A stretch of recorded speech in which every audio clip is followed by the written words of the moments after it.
Salam à toutes et à tous. Donc aujourd'hui, je vais aborder le thème des élections en France et comment les MRE pourraient avoir un poids considérable sur les politiques français pour qu'ils reconnaissent le Sahara marocain. Oubliez le social, le religieux, on sait tous que les politiques sont des impuissants et la seule chose qu'on peut gratter d'eux, c'est une reconnaissance officielle de notre territoire du Sud. Comme vous tous, j'ai longtemps voté à gauche pour la simple et bonne raison que l'on y trouve les partis les moins hostiles à la communauté maghrébine et musulmane en France. Il y a eu tout de même un changement avec l'arrivée de Hollande au pouvoir et aussi avec la multiplication des attentats en France. Seule la France insoumise revendique sans complexe la défense des musulmans, entre guillemets, en France.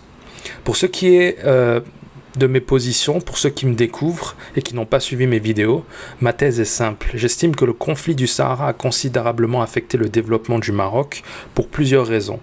Il y a tout d'abord le conflit militaire qui a duré presque 2 décennies et qui a nécessité des dépenses considérables dans le militaire, argent qui aurait pu être réinvesti dans d'autres secteurs importants pour le développement du pays, comme par exemple l'éducation.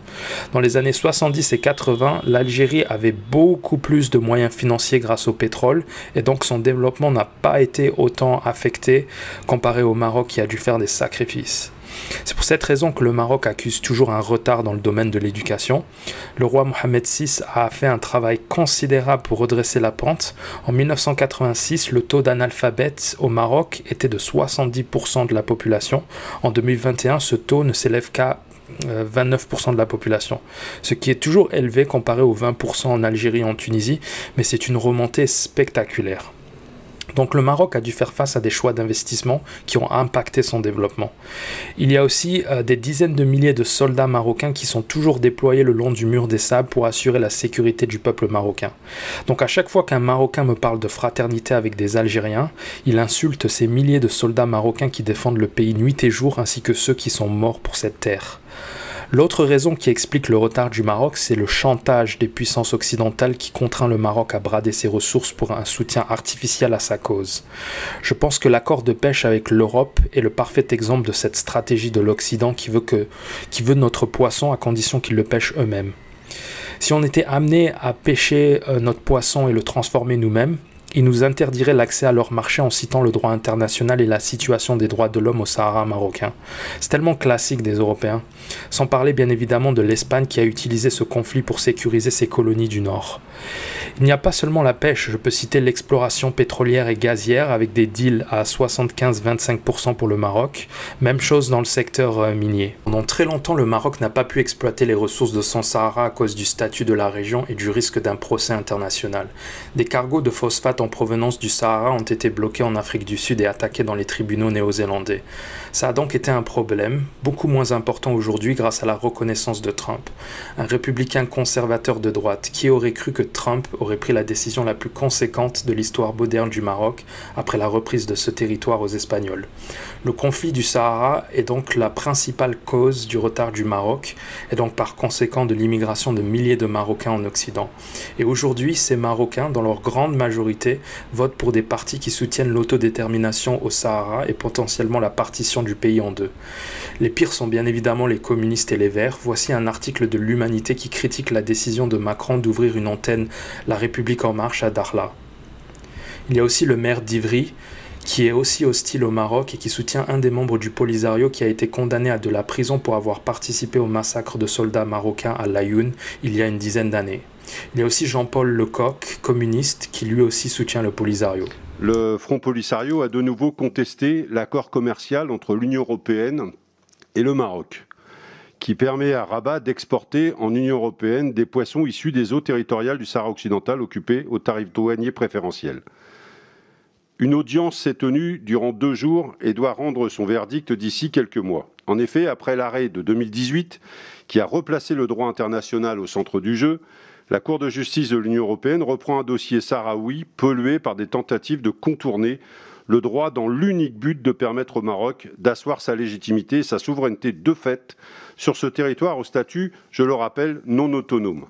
Phosphate, poissons, agriculture, ce territoire a de belles qualités. Il serait temps que l'Union européenne pèse dans la balance pour débloquer cette situation intolérable. Depuis 45 ans, existe le Sahara occidental, l'existence est niée. Depuis 45 ans, des gens dorment dans des camps de réfugiés en Algérie en attendant de rentrer chez eux un jour. Et la seule chose qu'ils remarquent, c'est que les puissants se moquent d'eux et les méprisent en signant avec la puissance occupante un accord visant à piller les ressources naturelles qui leur reviennent. L'Union européenne est complice de ces violations du droit international. Il faut donc enfin envisager une conclusion à cet insupportable problème d'occupation et l'Union européenne a la force, notamment sur le côté commercial, de s'y attaquer concrètement.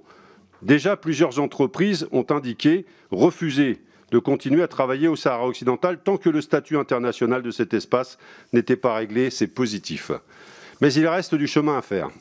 Selon la Commission européenne, le Maroc exporte vers l'Union européenne pour près de 450 millions d'euros de produits issus du Sahara occidental occupé.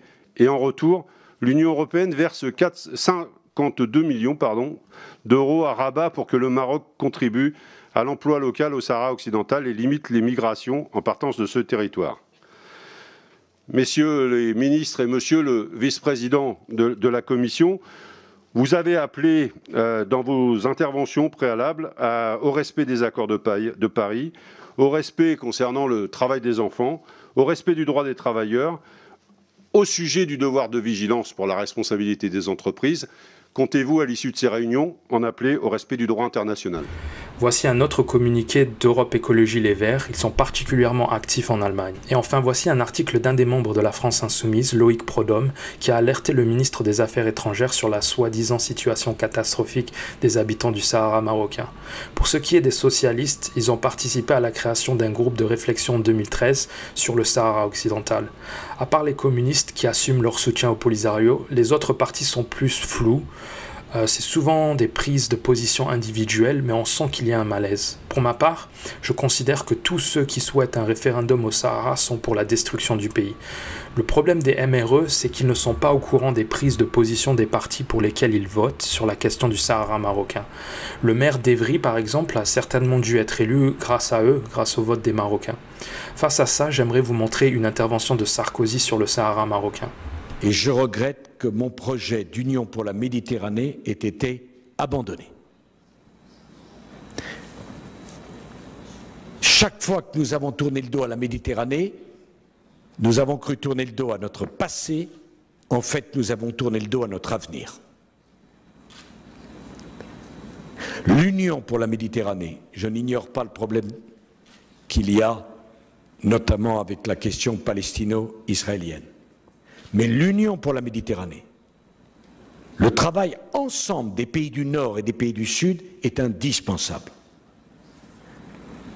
Quand vous vous rendez compte, monsieur l'ambassadeur du Maroc, que la frontière entre l'Algérie et le Maroc est fermée depuis peut-être 10 ans, alors qu'il y aurait un besoin formidable d'un véritable marché commun qui prendrait en tout cas dans un premier temps le Maroc, l'Algérie et la Tunisie, fermé sur la question du Sahara occidental, en vérité. Vous savez que la position de la France a toujours été de soutenir la marocanité du Sahara occidental. J'ai toujours pensé ça. J'ai été moi-même à La Yaoune pour la première fois en 1991. C'est pas d'hier. On aura du mal à me convaincre de la nécessité d'une république sahraoui dans une région du monde minée par le terrorisme. Je pense au Niger, je pense au Sahel, je pense au Mali que j'aime tant. Deuxièmement, tout le monde n'a pas la chance d'avoir un souverain comme le roi du Maroc, qui a modifié la constitution au moment des printemps arabes, en prenant des risques politiques considérables qui ont, de mon point de vue, garanti la paix au Maroc. Imaginez que Sa Majesté n'ait pas fait le choix si courageux qui consistait à dire notamment qu'il choisirait le Premier ministre dans la formation politique arrivée en tête des élections, qui était un choix très difficile, y compris à imposer à ses propres amis. Je ne dirai rien sur l'Algérie, que j'aime beaucoup, mais dès qu'on dit un mot, ça devient une polémique. Et pourtant, ce pays si riche, de ses potentialités d'une population extraordinaire. La question de son développement et de sa modernisation est posée. Donc on a tous détesté Trump pour ses remarques racistes au début de son mandat, on a détesté Sarko pour ses remarques de Karcher, mais nos adversaires ne sont pas ceux que l'on croit. Sarko nous a débarrassés de Kadhafi. Kadhafi a du sang marocain sur les mains, il a armé le Polisario pendant très longtemps. Rien que pour ça, Sarko mérite le respect du peuple marocain. Pour moi, la gauche, c'est la colonisation, c'est Mitterrand et le génocide rwandais, c'est la France-Afrique, c'est le parti qui préfère voir des Marocains pauvres en France que riches dans leur pays. Enfin, pour finir cette vidéo, j'aimerais que vous m'aidiez à faire quelque chose. Regardez la section description de cette vidéo, j'ai sélectionné 3 ténors de la France insoumise. J'aimerais que vous preniez 5 minutes pour aller sur leur page YouTube, sur la dernière vidéo qu'ils ont publiée, et que vous laissiez le commentaire suivant. Je cite. Il y a beaucoup de franco-marocains qui votent pour vous sans connaître votre politique extérieure. Pouvez-vous nous dire si vous soutenez l'autodétermination au Sahara occidental? Laissez ce commentaire qui est aussi dans la description sur les 3 pages YouTube de ces 3 ténors de la France insoumise et attendons leur réaction. Si on est suffisamment nombreux à le faire, peut-être qu'on aura une réponse. J'aime bien Mélenchon, mais j'ai bien peur que son parti soit plus proche des idées communistes que de la droite française sur le sujet du Sahara. À bientôt!